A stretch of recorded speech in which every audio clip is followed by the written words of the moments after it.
അങ്ങനെ സിഡ്നിയിലെ രണ്ടാമത്തെ വീട് കാണാൻ പോവാണേ. ഹോം ബുഷ് എന്ന് പറയുന്ന ഒരു സബ്ബർബിലാണ്. ലൊക്കേഷൻ വൈസ് ഒക്കെ സെൻട്രൽ സിഡ്നിയിലേക്ക് 25 മിനിറ്റ്സ് ട്രാവലേ ഉള്ളൂ. പിന്നെ ഫോട്ടോസൊക്കെ കണ്ടപ്പോൾ കൊള്ളാൻ തോന്നി. ഒരു ഏജന്റ് എന്നെ അവിടെ കാത്തു നിൽക്കുന്നുണ്ട്. ഞാനാണെങ്കിലും ലേറ്റുമാണ്. ഏരിയയൊക്കെ കൊള്ളാം, നല്ല പച്ചപ്പുണ്ട്, വെൽ ഓർഗനൈസ്ഡ് ആണ്. ഫസ്റ്റ് ഫ്ലോറിലെ ഒന്നാണ് നമ്മൾ കാണാൻ പോകുന്നത്. നല്ല നേച്ചുറൽ ലൈറ്റ് ഉണ്ട്. കിച്ചണും ഹോളും ഒക്കെ സ്പേഷ്യസ് ആണ്. ഇഷ്ടംപോലെ സ്റ്റോറേജ് സ്പേസും മിറേഴ്സും ഒക്കെ ഉണ്ട്. ബാത്റൂം ഒക്കെ ഭയങ്കര ക്ലീൻ ആണ്. നേച്ചുറൽ ലൈറ്റ് വരുന്നുണ്ട്. പാർക്കിംഗ് സ്പേസും അതിന് പുറകിലായിട്ട് ഒരു സ്റ്റോറേജ് സ്പേസും ഉണ്ട്. ഇതാണ് ഏജന്റ്. ഭയങ്കര ഹെൽപ്ഫുൾ ആയിരുന്നു കേട്ടോ പുള്ളി. വീക്ക്ലി $700 ആണ് അവർ ചോദിക്കുന്നത്. അത് നമ്മുടെ നാട്ടിലെ ഒരു മാസത്തെ വാടക ഏകദേശം 1,60,000 രൂപയോളം വരും. ഇലക്ട്രിസിറ്റിയും ഗ്യാസും ഒക്കെ സെപ്പറേറ്റ് കൊടുക്കണം കേട്ടോ. ഏജന്റ് ഇവിടുത്തെ സ്പെഷ്യാലിറ്റി ഒക്കെ ഇങ്ങനെ എക്സ്പ്ലെയിൻ ചെയ്തു തരുന്നുണ്ട്. കുട്ടികളൊക്കെ ഉള്ളതല്ലേ, ഇത് നല്ലതാണെന്നൊക്കെ പറയുന്നുണ്ട്. നെഗോഷ്യബിൾ ആണോ എന്ന് ചോദിച്ചപ്പോൾ സ്ലൈറ്റ്ലി നെഗോഷ്യബിൾ ആണെന്ന് പറഞ്ഞു. സംഭവം എന്തായാലും എനിക്കിഷ്ടമായി, വൈഫിനും ഇഷ്ടമായി. നൈബേഴ്സ് ഒക്കെ പല കൺട്രീസിൽ നിന്നാണ്. ഓസ്ട്രേലിയൻസും ഇന്ത്യൻസും ഒക്കെ ഉണ്ട്.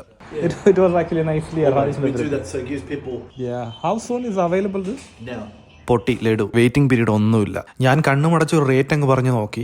ഓണറുമായിട്ട് ഡിസ്കസ് ചെയ്തിട്ട് പുള്ളി ഡീല് പറഞ്ഞു. അപ്പോൾ തന്നെ ഞാൻ ഇവിടുത്തെ ലീഗലി കൊടുക്കേണ്ട 4 weeks ഡിപ്പോസിറ്റും 2 weeks റെന്റും കൊടുത്ത് എഗ്രിമെന്റ് സൈൻ ചെയ്തു. നമ്മുടെ നാട്ടിൽ ഏകദേശം 2,40,000 രൂപ വരും. തിരിച്ചു പോയപ്പോൾ പുള്ളി എന്നെ റെയിൽവേ സ്റ്റേഷനിൽ ഡ്രോപ്പ് ചെയ്തു. The only corner on the over there.